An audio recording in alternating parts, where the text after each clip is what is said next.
daawadayaal waxa aad ku soo dhawaataan barnaamij aynu uga hadli doono waxyaabihii ka qabsoomay dowlad goboleedka Galmudug laga soo bilaabo 2017 bishii May xilligan oo kale Axmed Ducaali Geelle Xaaf madaxweynaha maamulka Galmudug ayaa si diiran magaalada Cadaado loogu soo dhaweeyay xilli uu ahaa musharax u taagan qabashada xilka hadda uu hayo madaxweynaha maamulka Galmudug iyadoona bulsho kala duwan ay ku soo dhaweeyeen garoonka diyaaradaha Cadaado ballan baan qaadayaa maanta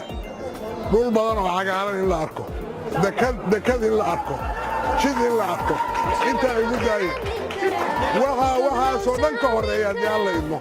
nabadgelyo iyo dib u heshiisiin 3 May 2017 waxa ay ahayd maalin si weyn loo wada sugayay waxaana doorashadu ka bilaabatay hoolka shirarka iyo doorashooyinka magaalada Cadaado Axmed Ducaali Geelle Xaaf madaxweynaha maamulka Galmudug ayaana waxa uu ka mid noqday musharaxiin isu soo taagay qabashada xilka ugu sareeya maamulka Galmudug kadibna uu ku guuleystay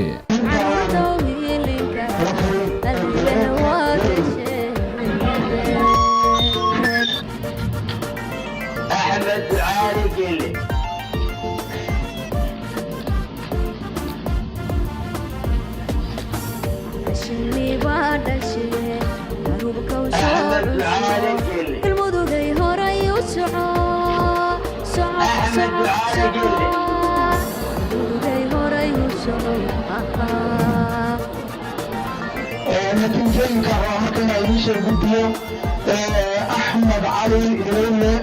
وكاني وعقول أغنية صدر الأكبر حيوان صدر الأكبر أيها أحمد دعالي حافظ أيها كنتم يعبر أيها وأكتب هل كاميرا وحمادي سلاك سلابته أيها يكون على سبيتا يسرائي وعمل بوفة على أحمد دعالي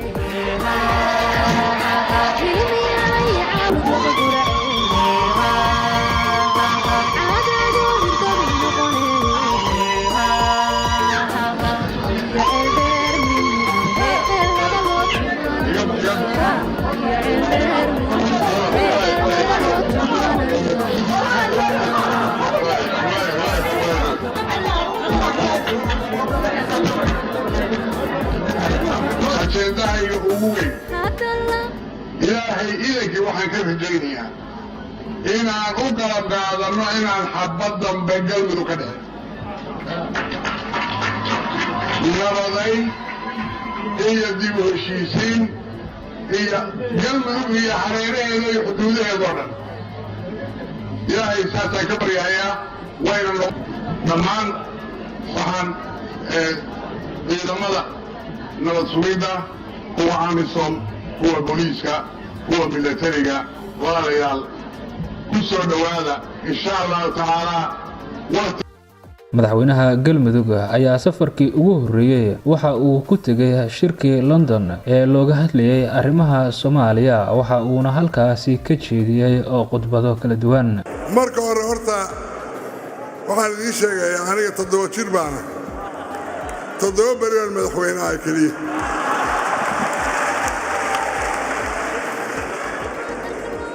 intii la oran lahaana madaxweynayaasha iga waaweynaa iga horeeyay baa yiri waxaa kaliya ku tuutuusanaya celebration waa 22 bisha waftigii soo dira waxa uu dib ugu soo laabtay magaalada Cadaado iyadoona si diiran loogu soo dhaweeyay halkaasi waxaana dhacday xafladii caleema saarkiisa ayna ka soo qayb galeen dhammaan madaxda Soomaaliya iyo beesha caalamka intaba dowlad goboleedyadii iyo madaxweynihii iyo ummadii iyo beesha caalamka dhammaantood ay halkaan nagala soo qayb galeen caleema saarkayga anigana waxaan ballan qaadayaa bal caleema saarkaas inaan noqdo kii fuliya annagu haddaanu nahay reer Puntland waxaa maanta dalbaynaa diyaarna u nahay inaan gacan ka geysano Galmudug oo gudaheeda iyo dariskeeda ay nabad iyo walaaltinimo ku wada noolaadaan salaan kadib ilaahay baa mahad iskale ilaahaan u mahad celinaynaa inuu ilaahay nabad sukaana keenay runtii waan u hambalyaynaynaa madaxweynaha galmudug oo nin oday ah oo dadaal badanna soo maray 22 sanana xarimaha Soomaaliya ka warqabo madaxweyne xaaf waxaan ku leenahay hambalyo waxaan salaan kaaga sidnaa madaxweynaha dowlad goboleedka Hirshabeelle iyo labada gole golaha baarlamaanka iyo golaha wasiirada iyo shacabka Hirshabeelle aniga marna reer galmudug ayaan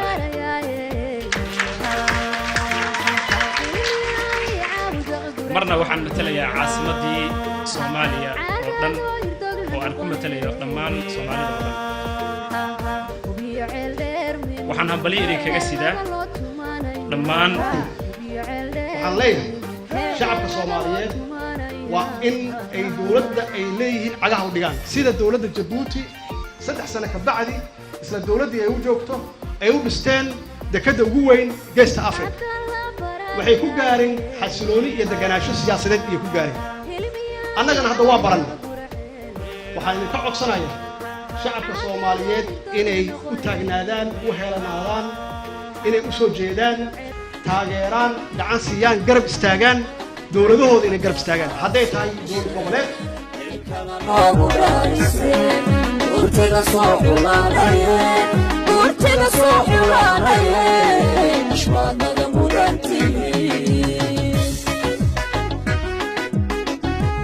inaan maanta cadaado dhexdeeda oo si nabada oo dawladda taariikhna xusuusinaysa anigii cabdiweli aan maanta halkaan ku hayno shir jiray oo aan isleeyahay wuxuu ka turjumayaa nabadda iyo isu-hilowga iyo xiisaha dadku ay isu qabaan marka hore waxaan rabaa inaan aad ugu mahadnaqo madaxweyne xaaf iyo dadka reer cadaado iyo reer galmudug soo dhaweyntii wanaagsaneed iyo marxabayntii aad iyo aad baan uga mahadnaqaynaa madaxweynahana waxaan leeyahay ku soo dhawow allah kuu fududeeyo xilka aad qabatay hawl badan baa ku sugaysa galmudug dhibir maaha waxaan aad rabaa inaan uga hadlo hadda waxaan dhex taagannahay magaalada cadaado dhexdooda bannaankaan taagannahay waa nabad alxamdulilah rabbilcaalamiin ilaahay nabaddan hanoo kordhiyo hanoo ballaariyo ummadda reer galmudug iyo reer puntland waxaan idiin sheegaynaa aniga cabdiweli waana kaas shacabka iyagoo israaca idinkuna axmed ducaali geelle xaafe madaxweynaha galmudug ayaa doorashadiisii ka ballan qaaday in uu fulin doono 4 qodob waxa ayna kala ahaayeen dib u heshiisiin loo dhan yahay amni loo sinan yahay cadaalad iyo garsoor hufan ka faa'iideysiga khayraadka deegaanada galmudug madaxweynuhu waxa uu bilaabay safarro ugu magac daray socdaalkii nabadda waxa uuna ku tegayay waqooyiga gobolka galgaduud iyo sidoo kale magaalada gaalkacyo ee gobolka mudug سلام بعدين مدحوينها galmudug asagoon madaxweyne loo dooran baan waxaan ku kulannay xamar waa wada fariisanay waana wada hadalay waxa jira iyo xaaladdu siday tahayna waa iska warsanay waana ballanna in ay ogaataan walaaltinimadaas inay muhiim tahay in la ilaaliyo oo nabaddaas laga shaqeeyo oo dilbiga aanada la joojiyo runtii qofkii markuu dhinto ayaa ugu dambaysa qofka aqara dhinaca u galaya ma jiro wafkiisii asagaa israacaya marka waxaa muhiima annagana ku dadaalayna in arrintaa la joojiyo adinkana dhinaciisa inaad joojisaan haddana waxaan roob ku soo odayaasha iyo niqaasha iyo maamulka kulligood hoos baan uga hadli doonaa waan ka tashan doonaa waxaan ilaahay ka baryaynaa in caawiba aysan ka dhicin dil dambe waa magaalada ugu dilka yacni qolaada sokeeya magaalada ugu quweeya soomaaliya maanta markii loo gaaro caan bay noqotay ilaa lillahi wa ilaa ilaahi raajicuun war waxaad yeelaysaa aan kulligeed isugu tagno aan nabad raadino maanta laga bilaabo bees cusub aan furanno oo kii dambiilaha ku soo qabanno oo kii dambiilaha ku soo sheegno iyo ciddii soo qaban lahayd hadduu aado etoobiya iyo hadduu ameerika aado waa laga soo qabanaya runtii waxaa farxad weyn ah inaan hawshii oo breshkeeda lagu jiray aanu qaybihii kala duwanaa ee galmudug iyo puntland labadaba aanu kormeer ku tagno si aan u soo fiirino habsimo socodka hawshaas ciidanka deegaankiisa iyo wixii ka dhammayn sidii aanu hoos ahaan u qaban lahayn maamulada iyo federaalka iyo international community wixii looga baahan yahay intaba waa tii hawsha shalay kala ka qaybsaday taasoo runtii ah meel bilow ah laakiin runtii aad u fiican oo aad arki kartid meel ay qorsheeyeen aad iyo aad bay ugu mahadsanyihiin runtii waxaa farxad noo ah inaan weli howlihii shaqo oo ilaa shalay aan bilownaan ku dhex jirno waxaan joognaa saldhigga Shaqeel ee ku yaalla maaragtay Galmudug runtii saldhiggan waa barta maaragtay xarunta u noqon doonta ciidanka isku dhafka ah waa meesha ay ku shaqayn doonaan waa meel maaragtay aad iyo aad u fiican si fiican loo habeeyey wax badan u dhiman yihiin si dhaqsaar badanna insha Allah waxaan rajaynaynaa meeshaan ciidanka inay maalinka sabtida ay ka shaqo bilaabaan saa hore shidaaliya gaas xirxiran halkuu ku xabaalan yahay inkaan shurud lagu xiray keligii dowladu xurmay waa maalin weyn oo ummadda Soomaaliyeed gaar ahaan ummadda gobolka Mudug magaalada Gaalkacyo oo ah magac weyn iyo sumcad iyo maaragtay xiisad gaar u leh tusaalena u ah la doonaya ambaqaadka maanta meesha laga ambaqaado in ay gaarto muddo dheer haddii la yidhaahdo caqligu ha shaqeeyo waa aragnay dhimasho iyo dhaawac waa aragnay in badan baynu soo joogay hebel baa dhintay loo abtirinayo hooyadii loo abtirinayo labadaba suurtagal leen maaha haddii la fikro waxaan inay sii socdaan ilaahay haynoo fududeeyo kulligeen hawshan aynu isugu nimana waxaan rajaynayaa ilaahayna ka baryayaa inay inoo wada hirgasho si loo helo xasilooni amnigana loo sugo ayaa la sameeyey guddi amni iyo sidoo kale howlgallo ciidamada amnigu ay sameynayaan badanaba sugidda qaranka waxay ilaalinayeen labada beelood oo maxay leeyihiin bageela kala duwan oo si qalada isugu dhacay waa dad Soomaaliyeed waa dad walaala waa dad wada dhashay ciidamadu maalmihii ugu dambeeyay waxay ku howli jireen oo howlgal ay ka wadeen degmada Cadaado gaar ahaan isbaarooyin la dhigtay laamiga dhammaan waa la nadiifiyey intii Galinsoor iyo inta Golin laba ka dhaxaysa dhammaan ciidamada nabad sugidda iyo kuwa booliiska iyo ciidamada daraawiishta Galmudug oo isku dhafan waxay ku guuleysteen inay amniga gacanta ku soo celiyaan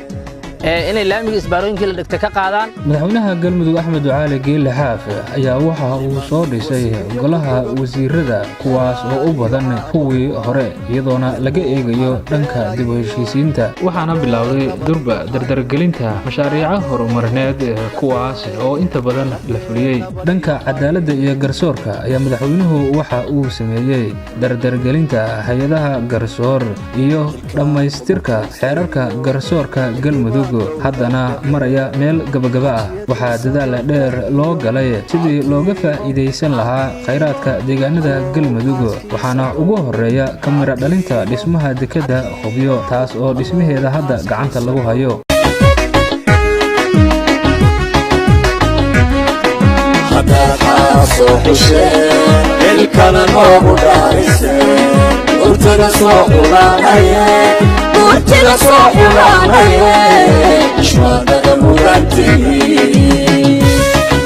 guusha ugu weyn ee uu gaaray Axmed Ducaale Geelle Xaaf madaxweynaha Galmudug ayaa ahayd heshiiskii Galmudug iyo Ahlu Sunna kaas oo ka dhacay Djibouti waana mid ka mid ah qodobadii uu ballan qaaday markii la doortay ilaahay waxaan ka rajeynaya heshiiskan inuu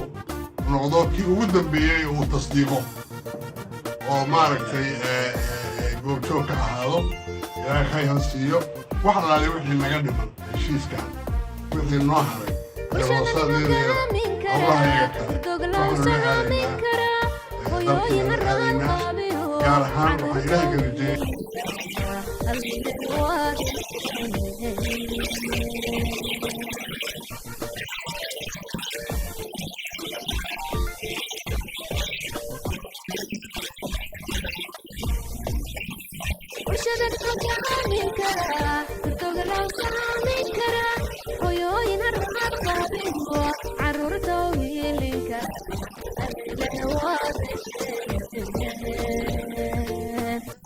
wax badan ayaa la sugaaya in la helo heshiis noocan ah si loo dhammaystiro geedi socodka dowlad goboleedka galmudug shacabka reer galmudugna iyagoo isku duuban si ay dhibaatada uga baxaan waa maalin farxad leh waxaan u mahad celinaynaa dhammaan dadka Soomaaliyeed dowladda iyo waxaan rabaa inaan u mahad celiyo madaxweyne xaaf oo suu sheegay isaga kaliya ninka wax bixiyey inkastoo iyagu naftigooda ahlu sunno ay nidaam wanaagsan ay haysteen oo u shaqaynayay laakiin ninka awoodiisa qeybiyo waa isaga ee maaha madaxweyne ku-xigeenka ma aha gudoomiyaha baarlamaanka ma aha marka saas in la ogaadaa loo baahan yahay guulihii la gaaray waxaa ka mid ahaa safarkii taariikhiga ahaa ee uu madaxweynaha Soomaaliya ku maray dhammaan deegaanada Galmudug kaas oo yididiila geliyay bulshada Galmudug laguna gunaanaday qodobadii lagu heshiiyay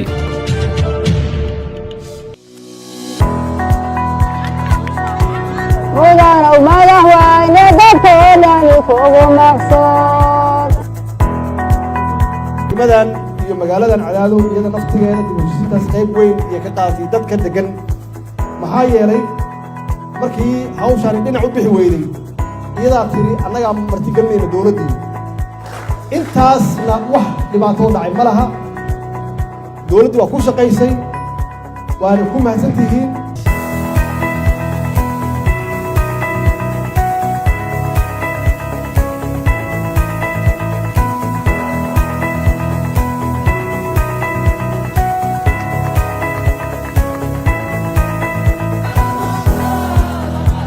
إن شاء الله إن شاء الله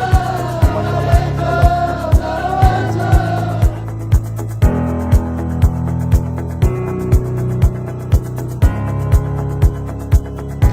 maanta runtii waxay ii tahay farxad inaan soo hor istaago oo aan idin arko oo aad tihiin dadkii runtii u soo halgamay una soo dhintay una soo dhaawacmay difaaca dalkiina iyo dadkiina oo aad ka xoreyseen oo si wanaagsan aad ula dagaasheen qolooyinkan horarka ah oo nabaddiidka ah oo Soomaaliya horumarka u diiday waxaan aad iyo aad ugu mahad celinayaa qof kasta oo ka geystay gacan in ay midoobaan gobollada dhexe una midoobaan cadowgooda waxaan rajaynayaa dadaalkii iyo juhdigii aad muujiseen madaxweynaha Galmudug mudane Axmed Ducaale Xaaf iyo aniga oo Maxamed Shaakir ah inaan u istaagi doono inaan dadaalkaad bilowdeen dhammaystirno inaan u istaagi doono inaan ka ballan qaadno waxaan rabaa in maanta midnimadii Soomaaliya la horseedo waxaan rabnaa dadka Soomaaliyeed dhammaantiis in ay bartaan oo aan ku maaragtay aan ku encouragement ku siino ku geesinimo gelino inay isu sabraan beesha caalamka iyo dawladda federaalka iyo saaxiibada maaragtay dawlad goboleedyada iyo gobolka Banaadir dhammaantiin waxaan idinka fadhinaa oo maanta meeshaan u joognaa way suugaynaa ogaada waa mid albaabada u furtay nabadda wadajirka iyo wax wada qabsiga reer Galmudug mudanayaal iyo marwooyin heshiiska aan maanta aan dhamaystirayno waa mid ku yimid biseel siyaasadeed iyo tanaasul heshiiskan maanta waxay muujinaysaa inay tahay guul kulli u soo hoyatay kaliya ma aha Galmudug ee ummadda Soomaaliyeed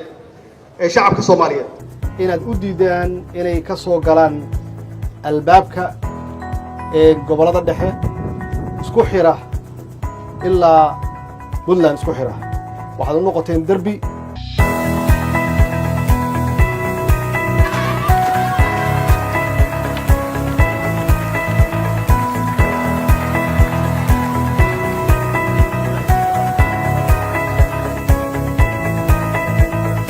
waxa kale oo aan rabaa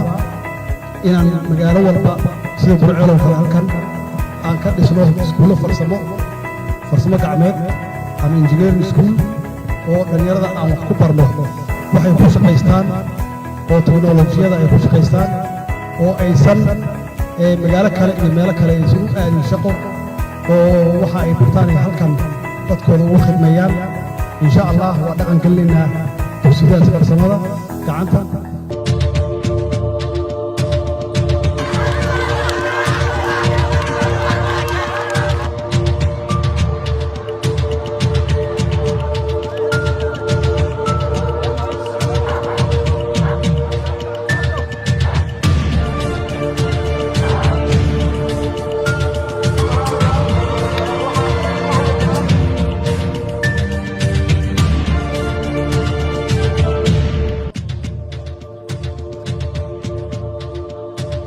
dhalinyaro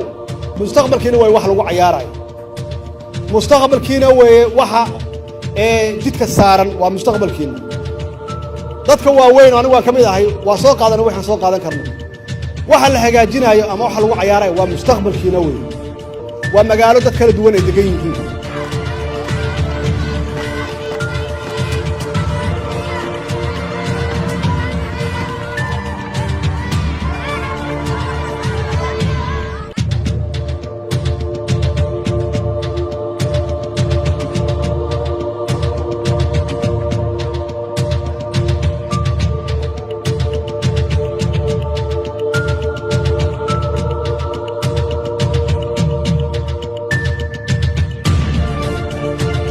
هلا نبض بقى ما شاء الله أنا ونبض بقى يدين ودنا وحنا يدين ودنا دبوا جنسين سادوا جيدان هلكا وحاول صعدة أهل السنة وجميعة يقول منو ومده يا صعدة وحن ربنا حرالة ومدعة بكي الناس ناس أنا وحن ربنا حرالة ومده حرالة وهشيسة حرالة ولالاء حرالة وحول بله يندون إنه سيد دولة دحي هي دولة قبلاتكو أي سيكا شدان sidii ay horumar iyo ay u keen lahaayeen development ay u keen lahaayeen horumar u keen lahaayeen tan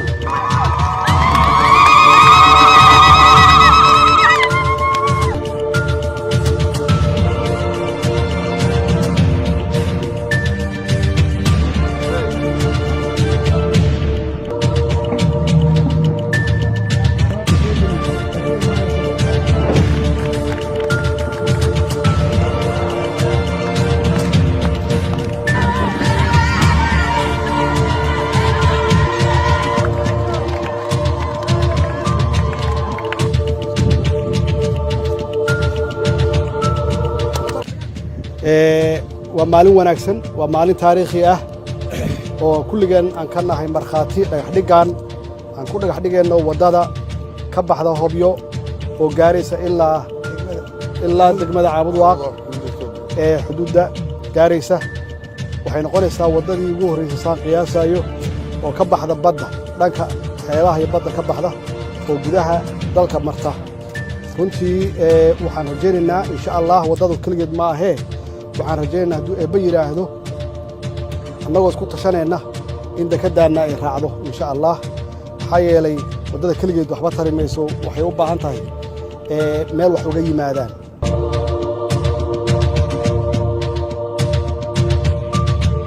madaxtooyada galmudug ayaa waxa ay si rasmi ah uga howlgashay magaalada Dhuusamareeb ee caasimadda maamulka waxa ayna qayb ka ahayd fulinta heshiisyadii horey loo wada gaaray madaxweynaha galmudug ayaana markii ugu horeysay waxa uu safar dhinaca cirka ah ku soo gaaray magaalada Dhuusamareeb waxa uuna ballan qaaday in si dhab ah loo shaqayn doono marka koowaad oo markii ugu horeysay oo halkan garoonkan aan diyaarad uga soo dego markii hore aan nimidna dhulkaanu ku nimi haddana waxaan maaragtay ka soo degay garoonka maantay waa waagii hore iska iman way ahayd iyo maanta imaasho dambe iyo reer kaalmeed ma jiro dalka waa in la joogaa isku darka labada baarlamaan ee galmudug iyo ahlu sunna ayaa waxa ay ka mid ahayd qodobada lagu guuleystay iyo kala gedisan oo dastuurkii isku dara waa la dhameeyay dastuurkii waxaa la dhameeyay astaantii maantana baarlamaankii baanu fadhinaa waa al-shabaab ay ku ka tahay ay u geysteen iyo abaaraha ka jira dhulkaan iyo colaadaha ka jira waxaa loo baahan yahay xildhibaanada reer galmudug ayadoo ay hogaaminayaan baarlamaankii oo galabta galmaha isku haya oo horiyo gadaalba fadhiya oo si fiican isu baran doono insha allahu tacaala kuwa iyadoo nala harayna beriya saasa baanu dhamaystiran doonaa hadday daar tahay iyo hadday wax kala taalo hayweeye laga sameeyey horweynkaygiyo badan hantida ka buurayay